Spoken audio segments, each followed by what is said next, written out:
Hi there, everyone. Welcome and Happy New Year. Different people have different ideas about when it's too late to stop wishing people a Happy New Year. I'm kind of till the end of the month, end of January, the first time you meet somebody, it's fine to say Happy New Year. And even though I'd hoped to record this a week or a week and a half ago, just around the new year or just before, it's January the 9th. You know what? Life happens, right? So here we are, and Happy New Year. The question I have for you today is, what is yours to do? By the way, I've started taking some notes. I know I said in episode 1 and episode 2 that I was going to do this completely unscripted, and I am not reading from a verbatim script, which would be my preference. But I have taken some notes because I'm not editing this, and I do want to make sure that I remember to say to you what I want to say. So when I'm looking down, that's why. I hope you had a great break, whatever holiday break you celebrated at the end, around the end of the year. I hope it was a really great time for you. Our family had a really nice time, and I had a really great break. 2022 ended so strongly for me, and 2023 started so strongly, and I'm so grateful for that. I had a number of insights toward the end of the year, November, December, around my business and about how I want to do that differently in 2023. And I had some experiences over the course of the break. I took 3 complete days off. Don't know the last time I had 3 complete days off. And I didn't get back into a place of balance, but I got much closer than I've been for a long time. And I really want to find a way to continue to practice that in the midst of the busyness of life getting going again in 2023. What we have a practice, my wife and I have a practice, and I wonder if you do anything like this for yourself or with a friend or a partner. So what we do is and this year actually we did it in the cars. We were driving to a New Year's Eve party, and we just asked ourselves the question: what are you grateful for from the last year? And there's all kinds of different ways that you can frame this question depending on your preference. You can just say that. You can say, "What am I grateful for?" You can do kind of an appreciative inquiry question: "What went well?" Uh, you can talk about wins. You can talk about where did you experience life, like the fullness of life and the freshness of life. Where were you enlivened in this last year? And you can just go from memory, or you can look at your calendar and go back over your calendar starting in January, looking at the various, allowing that to remind you of what happened. Because I don't know about you, but I actually don't remember much about March of 2022 unless I sort of go back and think about it. You can also use the pictures on your phone. If you take a lot of pictures, all of those are cataloged according to the date, or in your computer, wherever you store those. You go back and look through those images and allow that to help you remember what happened and what you are grateful for, what went well. And then the second part of the exercise is, what are our hopes and our goals for the new year? What is life inviting us to do in the new year? What, when we get to the end of this year, would need to have happened, or would be good to have had happen, in order for us to be able to look back and say, that was a good year? So do you have goals? Do you have intentions? I've never been one to make resolutions, and resolutions apparently are out of style now anyway, so it's just as well. But it is a good time to kind of take stock and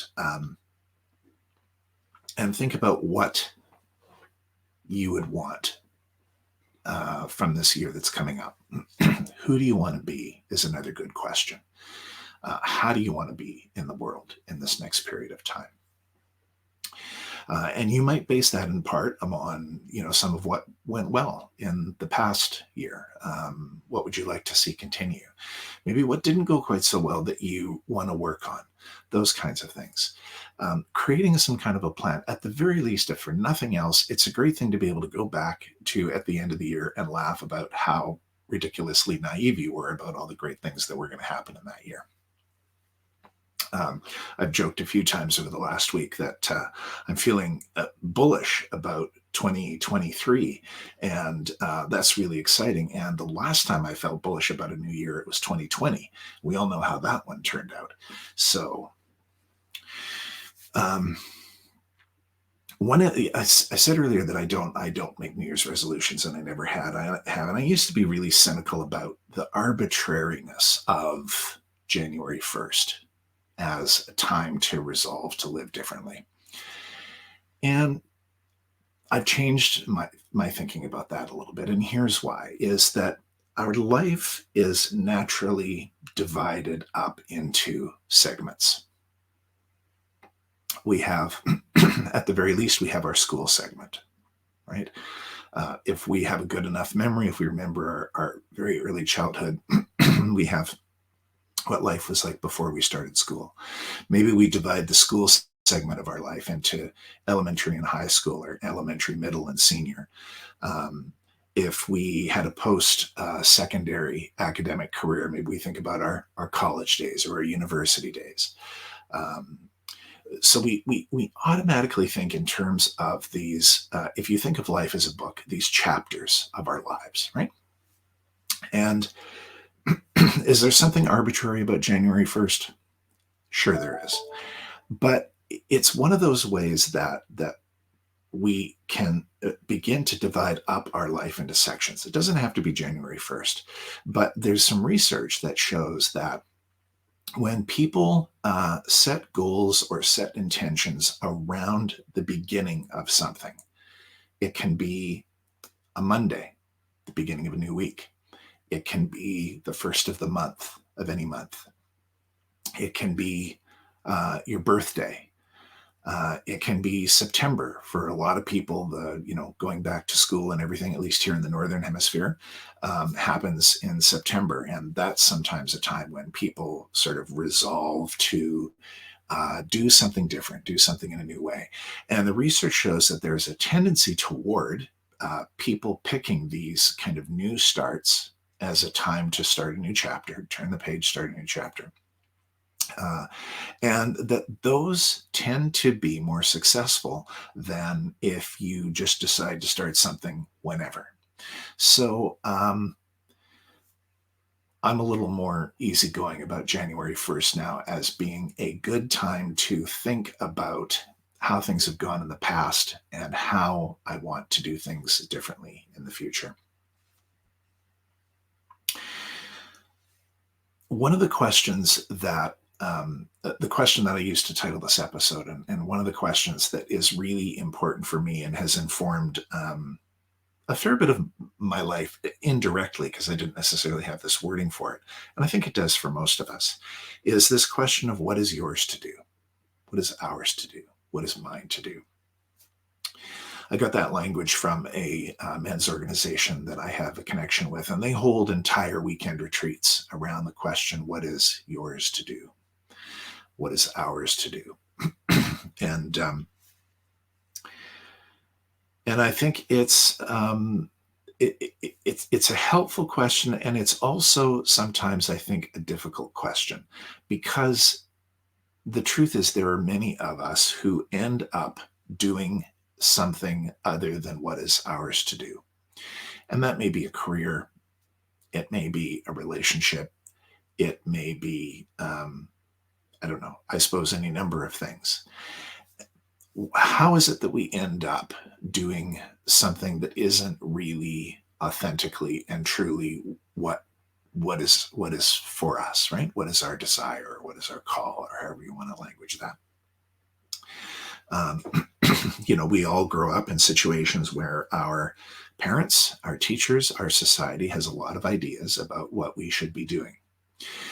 And some of us kind of fall into that, right? And sort of move into that and live our lives out of that place. And for some people, that's completely fine. And if you're one of those people, that's great. But what a lot of people discover at some point, sooner or later, is that what they're doing is what somebody else told them they should be doing, or what they think somebody else wants them to be doing.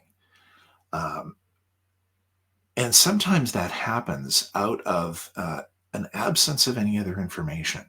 So when we don't have a clear sense of what is ours to do, then it becomes much easier to just kind of fall in line with the culture, the market, um, your religion, your family, whatever it is, and do what they want you to do. And again, that's fine for many people, but for some people, it gets to the point where it's just too hard to keep doing. It gets too hard to keep living this inauthentic life, whatever that looks like. Um, it may even be an organization that you're volunteering with, right? I'm not telling you have to blow up your life and blow up your career and do everything else. And but it's really just about thinking like, when I'm engaging in whatever it is I'm doing, am I doing it because it really is out of my own deep desire to do this, or is it somebody else's desire or somebody else's agenda? Um, so over the Christmas break, as I said, I I had some time off. Even when I wasn't off completely, I was punctuating my day. I was working less. I was taking more time to just be and to do. And I thought, there's something about this that feels really good. Um, and so it's something that I want to continue into the new year in some way. And I don't have any illusions that I'm going to be able to work half days and still manage to do everything that needs to be done. But what I don't want to do is lose that. It's not quite balance, but it's closer to balance than what I had. The way the last part in particular of 2022 went. So, I had exercise has never been something that's come easily to me. I did really well for a few months in the latter part of 2022. And then, I don't know, stuff happened and I fell off the wagon. Um, and so we started the new year, and part of what I said, and my wife Jen does a better job of this than I do, but part of what we both said about what we want for 2023 is we want to live more, something closer to a balanced life. We want to be exercising regularly. We want to be meditating regularly. And I know it's only the 9th of January, but you know what?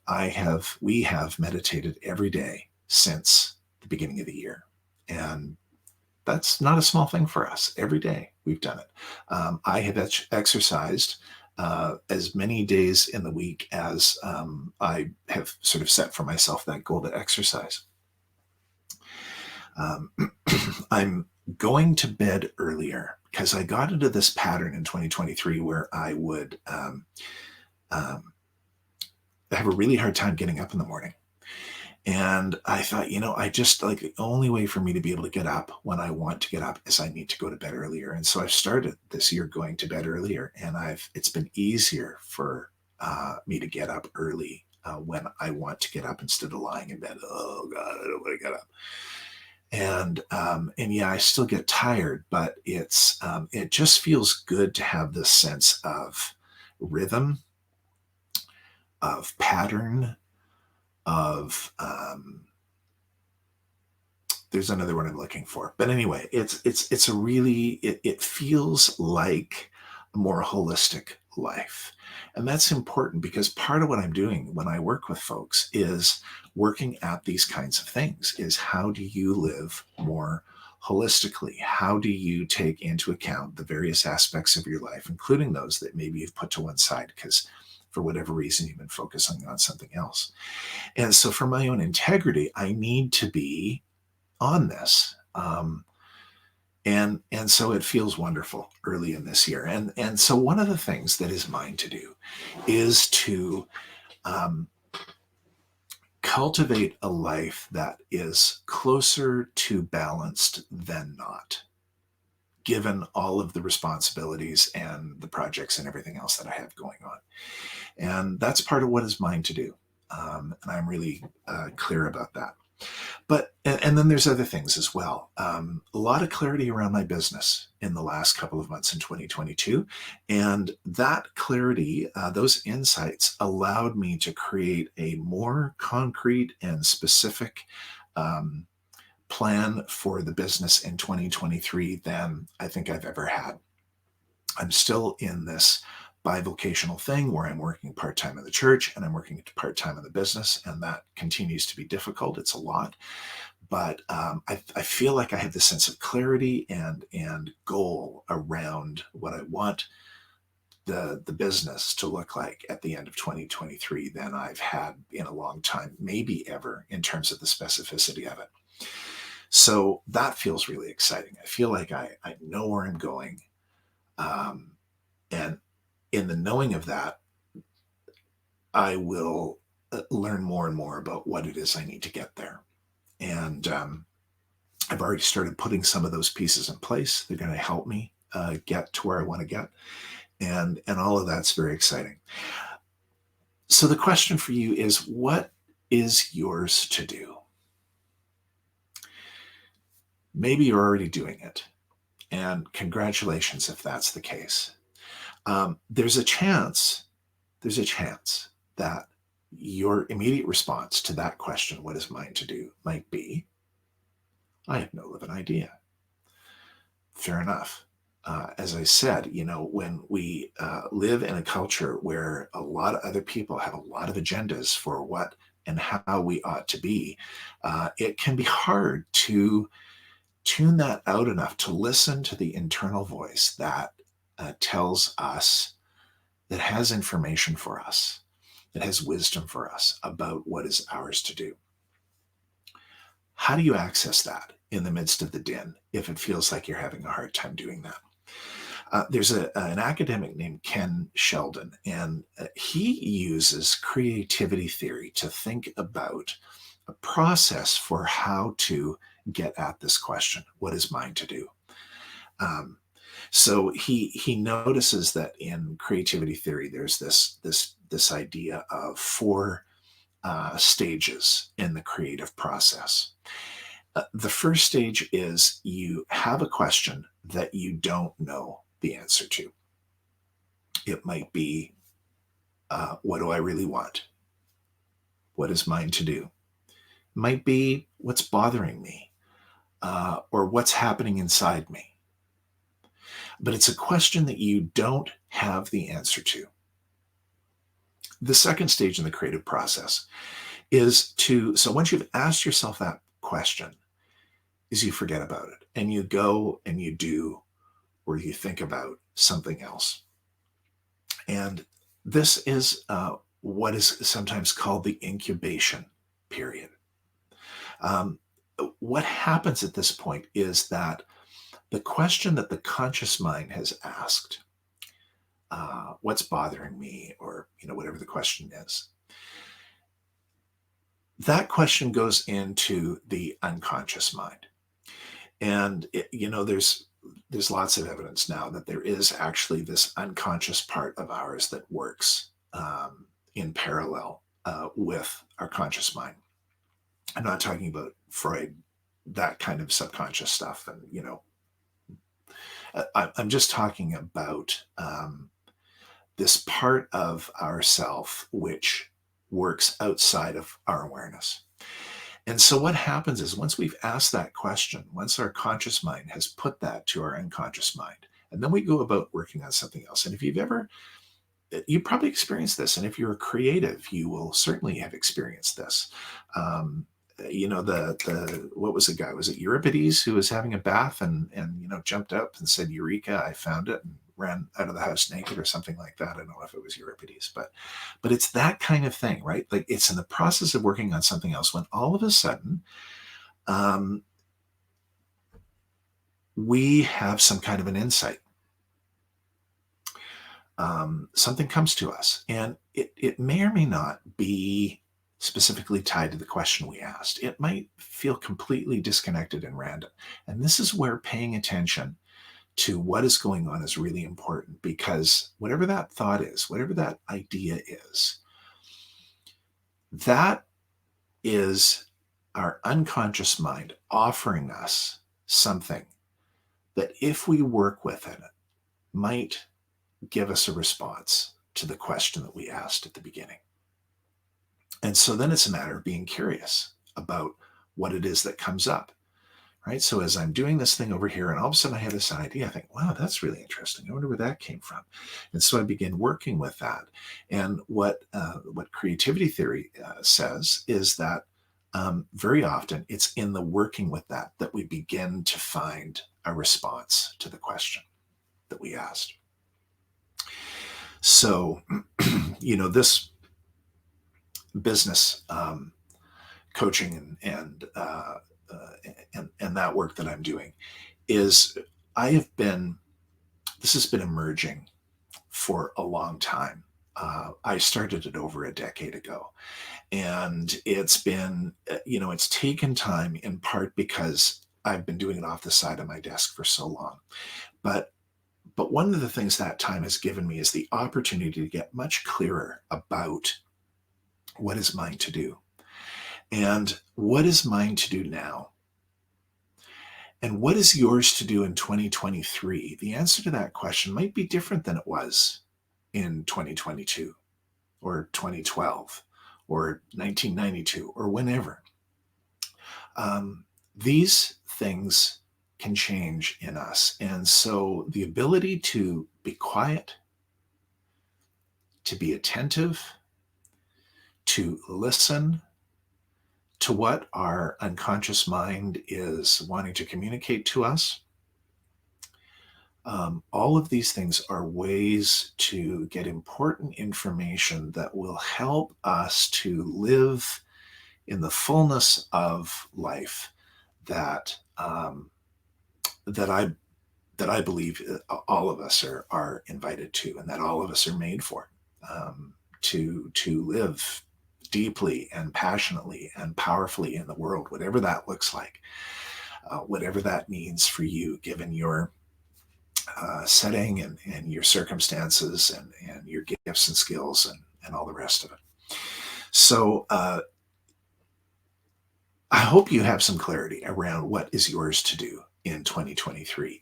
And if you don't, I hope that you will still take some time. It's early enough in the year. It's not too late to go back, think about 2022, think about what went well, think about what you're grateful for, think about what was most life-giving to you.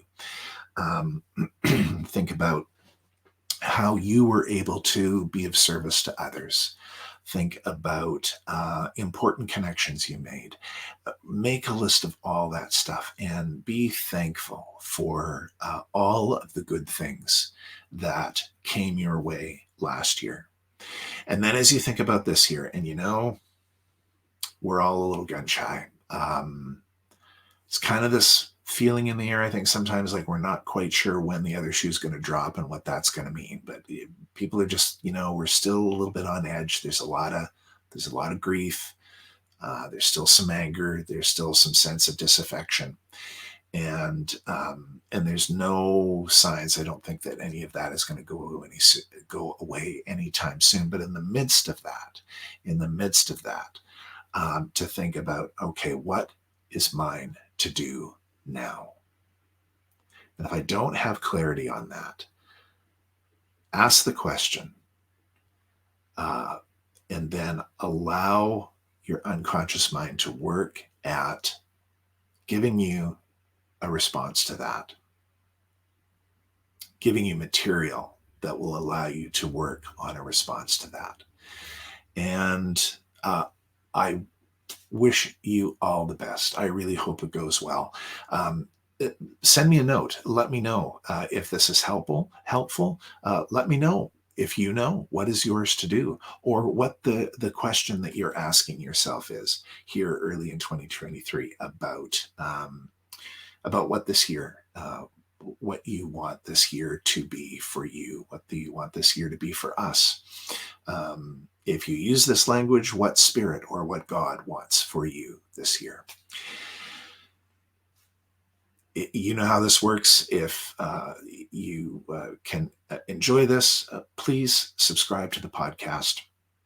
Please like it. Please send it to a friend, so that I can begin to get the word out about these ideas, and what part of what I want to do in 2023 is to continue to put into the world material which I think can be helpful and life-giving and healing for those who are in need of it. So if you can help me share it, I am very grateful.